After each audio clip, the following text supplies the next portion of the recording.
ஆர்வம் இல்லை என்றால் எந்த ஒரு செயலையும் சிறப்பாக செய்து முடிக்க முடியாது. வேல்வேல் முருகா, வெற்றிவேல் முருகா. என் அன்பின் பிரியமே, இன்று இந்த கந்தன் என்னை கண்டு இந்த வாக்கினை கேட்டு விடுவாயானால் நீதான் மிகப்பெரிய பாக்கியசாலி. ஏனென்றால் நான் காண்பித்திருக்கின்ற இந்த தேதியில் நீ விரும்பிய ஒரு நபரால் உன் வாழ்க்கையில் ஒரு நல்ல மாற்றம் நடக்கப் போகின்றது. நான் காண்பித்திருக்கின்ற தேதியானது 21/12/2024. உன்னுடைய வாழ்க்கையில் ஒரு அதிசய மாற்றத்தை நடத்தி கொடுக்க நீ விரும்பிய ஒருவர் உன்னை தேடி வரப்போகிறார் என்றதும் என் பிள்ளைக்கு மனதில் சட்டென்று ஒரு உணர்வு வருகின்றதல்லவா? அப்பா கந்தா, இப்பொழுதாவது எனக்கு வாழ்க்கையில் நல்லது நடக்குமா? இதனால் வரையிலும் நடக்கும் என்று எண்ணி நான் ஏமாந்து போய்விட்டேன். இனிமேலாவது நீ எனக்கு நடத்தி கொடுக்க மாட்டாயா என்று கேட்கின்ற என் பிள்ளையே, உனக்கு சர்வ நிச்சயமாக இந்த நாளில் நான் சொன்ன விஷயம் நடந்தே தீரும். நீ எதிர்பார்த்ததையெல்லாம் இந்த வாழ்க்கையில் நிச்சயமாக அடையப் போகின்றாய். இந்த வாழ்க்கையில் என்ன வேண்டும் என்று நீ வேண்டி நின்றார் அதை நான் உனக்கு கொடுக்க முன் வந்திருக்கின்றேன். இந்த கந்தனிடத்தில் உனக்கு மிகவும் பிடித்தமான ஒரு விஷயம் என்னவென்று நான் சொல்லவா? என் பிள்ளையே, நீ எந்த கஷ்டத்தில் இருந்தாலும், எப்பேற்பட்ட சூழ்நிலையில் தவித்து நின்றாலும், இந்த கந்தன் நான் உனக்காக இருக்கிறேன் என்று ஏதாவது ஒரு வகையில் உனக்கு உணர்த்துவேன். நீ எங்கு திரும்பினாலும் அங்கு நான் இருப்பதை உனக்கு காண்பிக்கும் விதமாக சில விஷயங்களை, எனக்கு சம்பந்தப்பட்ட சில விஷயங்களை உன் முன்னால் கொண்டு வந்து காண்பிப்பேன்.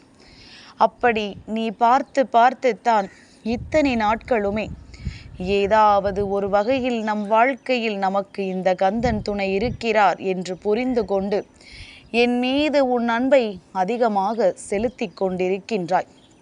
இதை உணர்ந்துவிட்ட உன் அப்பன் எந்த நொடி பொழுதிலும் உன்னை விட்டு பிரிந்து விடுவேனா என்ன? உன் வாழ்க்கையில் ஒரு நல்ல விஷயம் இந்த தேதியில் நடக்கப் போகிறது என்றால் அதை உனக்கு சொல்லாமல் நான் விட்டுவிட முடியுமா? உடனடியாக உன்னை தேடி வந்து அதனை சொல்லி என் பிள்ளையின் மனதை குளிர வைக்க வேண்டும் என்று நான் வந்திருக்கின்றேன். கந்தனிடத்தில் கேட்கின்ற வேண்டுதல்கள் உன் வாழ்க்கைக்கு எப்பொழுதுமே தெளிவானதாக இருக்க வேண்டும். இதை கொடுத்தால் நான் மகிழ்ச்சி அடைவேன் என்று சொல்வதை விட இதுதான் என் வாழ்க்கை என்று சொல்லிப்பார். நிச்சயமாக உன்னுடைய வாழ்க்கையில் உனக்கு என்ன தேவை என்பது புரிந்துவிடும். உனக்கு வேண்டிய விஷயங்கள் எல்லாம் நிச்சயமாக விரைவாகவே நடந்துவிடும். நல்ல நேரத்தில் உனக்கான நல்ல விஷயங்கள் எல்லாமுமே உன்னுடைய கஷ்டங்களை தீர்த்து இந்த கந்தன் முன்னால் உன்னை நிறுத்தி வைக்கும் என்பதனை நீ புரிந்து கொண்டால் போதும். எவ்வளவோ கஷ்டங்களை பார்த்துவிட்ட நமக்கு இதுவெல்லாம் ஒரு பிரச்சனையா? எவ்வளவோ வேதனைகளை பார்த்துவிட்ட நமக்கு இதுவெல்லாம் ஒரு சோதனையா? இதையெல்லாம் ஒரு கையால் தூக்கி எறிந்துவிட என் பிள்ளையால் முடியும். கந்தன் இருக்கும் பொழுது என் பிள்ளைக்கு இதுவெல்லாம் சர்வசாதாரணம். அதனால் என்ன பிரச்சனை வந்தாலும் முதலில் என் குழந்தை அதை பெரிதாக எடுத்து கொள்ள நினைக்காதே. நீ ஒவ்வொரு முறையும் இதையெல்லாம் பெரிதாக நினைக்க உன்னுடைய வாழ்க்கையில் உன்னை கஷ்டங்கள் தொடர்ந்து வந்து ஆட்டி படைக்கும் என்பதனை முதலில் புரிந்து கொள். கஷ்டமே இல்லாத நிலை யாருக்கும் இல்லை. ஆனால் அது மட்டும்தான் வாழ்க்கை என்று நீ நினைப்பதுதானே தவறு. ஒரு முறை கந்தனின் முகத்தை கண்ட பொழுது உனக்குள் என்ன தோன்றியது?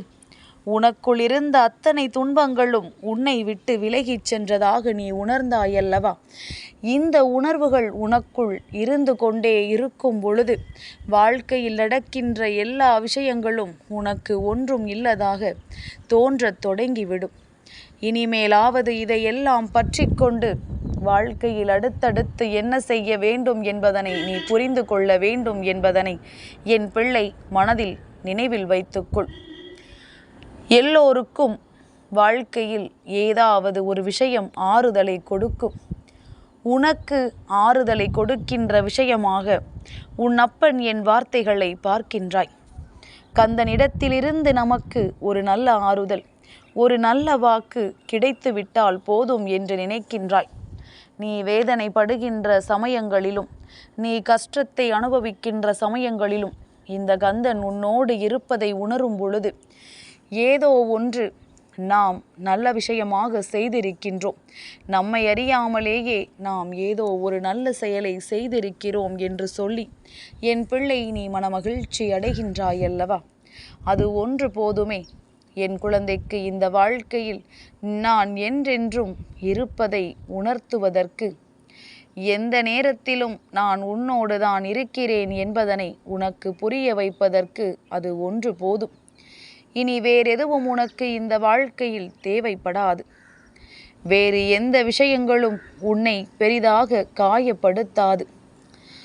நல்ல நேரம் உனக்கு வரும் பொழுது வாழ்க்கையின் நல்ல சூழ்நிலைகளும் உன்னை வந்து உனக்கான மகிழ்ச்சியை உன் கைகளில் கொண்டு வந்து கொடுக்கும் என்பதனை நீ புரிந்து கொள்வாய்.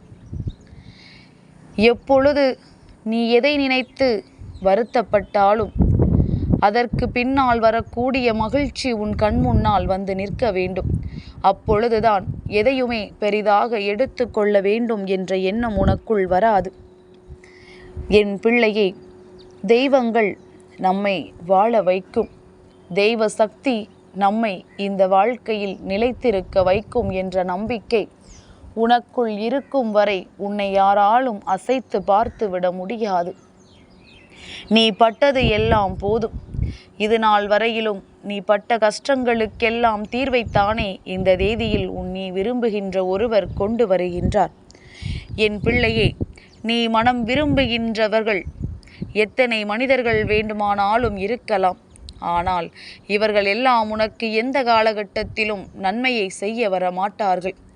ஆனால் உன் வாழ்க்கையில் ஒரு நன்மையை செய்ய ஒருவர் வருகிறார் என்றால் அது உன் அப்பன் இந்த கந்தன் அன்றி வேறு யாராக இருக்க முடியும்? 21/12/2024 தேய்பிறை சஷ்டி நாள் இந்த கந்தன் உன் இல்லத்திலிருந்து உனக்கான அத்தனை நல்ல விஷயங்களையும் நடத்தி கொடுக்க போகின்றேன். என் பிள்ளை மடியேந்தி என்னிடம் கேட்ட ஒரு வேண்டுதல் நிறைவேறப் போகின்றது. மனமுருகி நீ என் முன்னால் வைத்த ஒவ்வொரு விஷயங்களும் இந்த வாழ்க்கையில் உனக்கு மிகப்பெரிய சந்தோஷத்தை கொடுக்க போகின்றது. இனி என்ன இருக்கிறது இந்த வாழ்க்கையில் என்று சொல்லி நீ வருத்தப்படாமல், இனிமேல்தான் வாழ்க்கையே இருக்கின்றது, அதுவும் எனக்கு பிடித்த என் கந்தன் என் கைகளில் ஒப்படைக்கப் போகிறார் என்பதனை நீ உணர்ந்து விட்டாலே போதும். மனமகிழ்ச்சியோடு என்றும் உனக்கு தெய்வத்தின் அருளும் சேர்ந்து இருப்பதை உன்னால் புரிந்து கொள்ள முடியும். என் பிள்ளைக்கு நான் தேடி வந்து ஒரு விஷயத்தை சேர்ப்பிக்கிறேன் என்றால் அதற்கு நீ உன்னை தயார்படுத்தி கொள்ள வேண்டும். நாளை மாலையிலிருந்தே சஷ்டி திதியானது ஆரம்பிக்கின்றது. அதனால் நாளை மறுநாள் விடியலில் இந்த கந்தனை நீ வணங்க வேண்டும். அப்படியானால் நீ என் முன்னால் நிற்கும் பொழுது என்னவாக நிற்க வேண்டும்? நீ செய்கின்ற செயலில் உனக்கு வெற்றி கிடைக்க வேண்டும் என்றால் உன்னுடைய முயற்சியானது இன்றும் நாளையும் உச்சத்தை தொட வேண்டும்.